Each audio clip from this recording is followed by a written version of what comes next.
Don't believe everything you think, unlocking peace by understanding your mind.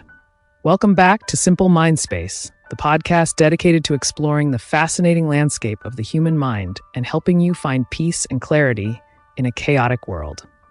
Today, we're diving deep into a topic that has plagued humanity since the dawn of self-awareness: suffering.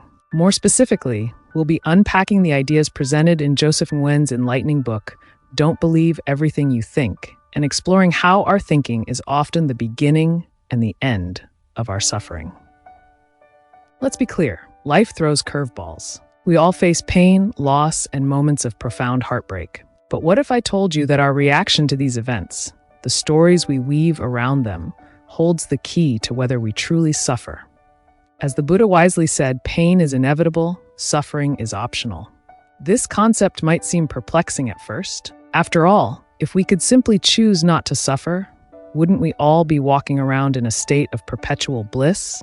The answer, like most things in life, isn't that simple. It requires us to understand the very foundation of how our minds work, how we create our experiences, and ultimately, how we can reclaim our innate peace. For many of us, the path to self-improvement can feel like navigating a labyrinth blindfolded.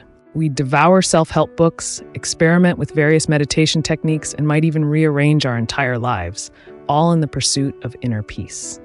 And while these practices can certainly have their benefits, they often fail to address the root cause of our suffering: our own thinking.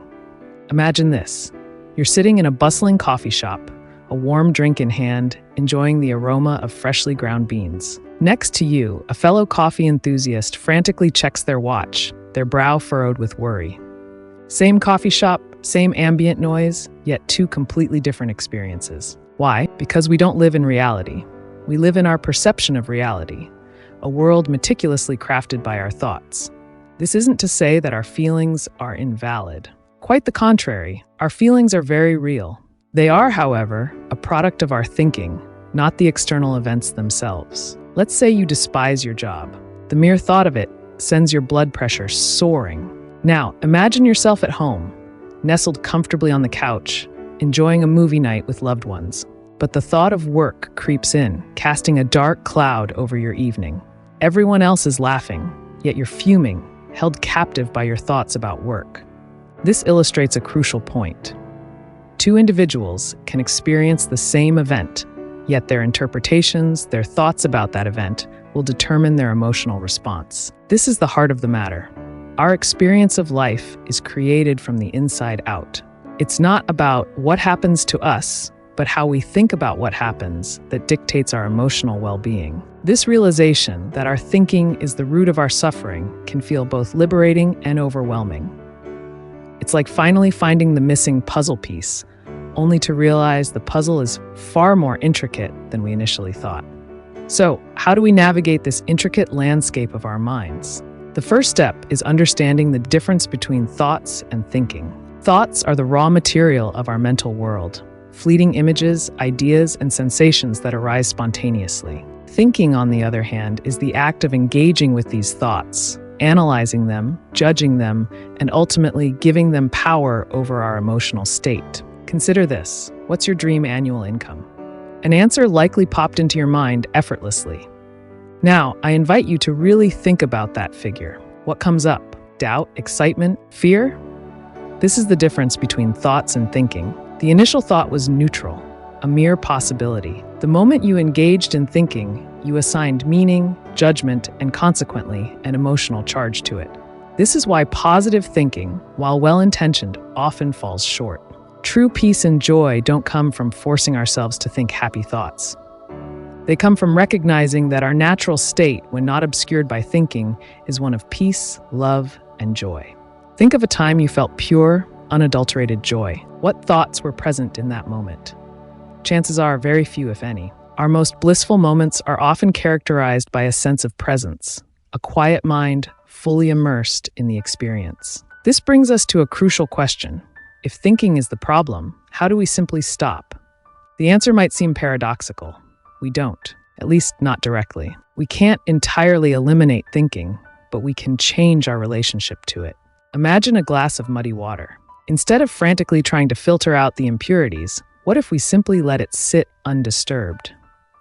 Gradually, the sediment settles, revealing the water's natural clarity. Our minds are very much the same. When we become aware of our thinking without judgment or resistance, it begins to settle, revealing the natural peace and clarity that lies beneath. This understanding completely revolutionizes our approach to goals, dreams, and aspirations. Instead of setting goals from a place of desperation, fueled by the belief that we need something external to feel whole and complete, we begin to create from a place of inspiration. We become conduits for divine inspiration, allowing ideas and visions to flow through us, unburdened by the limitations of our personal thinking. This is the essence of unconditional creation, the purest form of manifestation. It's about creating from a place of love, joy, and abundance, not because we need something, but because we simply want to share our gifts with the world. As we deepen our understanding of these principles, we inevitably encounter challenges. Our ego, threatened by this newfound peace, will attempt to reclaim its throne, whispering doubts and anxieties, urging us to return to familiar patterns of suffering. This is where faith becomes our greatest ally. Faith in the unseen force guiding us, faith in our own inner wisdom, and faith that everything is unfolding exactly as it should. This journey isn't about becoming emotionless beings, devoid of negative feelings. It's about cultivating a deep understanding of where these feelings originate, recognizing them as products of our thinking, and choosing not to be ruled by them. It's about learning to navigate life's challenges from a place of peace, love, and a deep connection to the infinite intelligence that resides within us all. So, how do we practically apply these concepts to our daily lives? It starts with cultivating awareness. Begin to pay attention to your thoughts, not with judgment, but with a sense of curiosity. Notice the thoughts that trigger negative emotions, the stories you tell yourself, and the beliefs you hold that perpetuate suffering. Create space in your life for stillness, whether it's through meditation, nature walks, or simply dedicating a few moments each day to sit in silence. These pauses allow the sediment of our thinking to settle, revealing the clarity and wisdom that lies beneath. Finally, trust your intuition.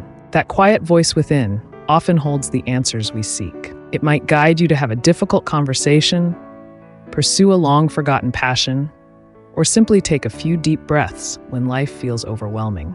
Remember, this is a journey, not a destination. There will be moments of frustration, setbacks, and times when you might feel lost.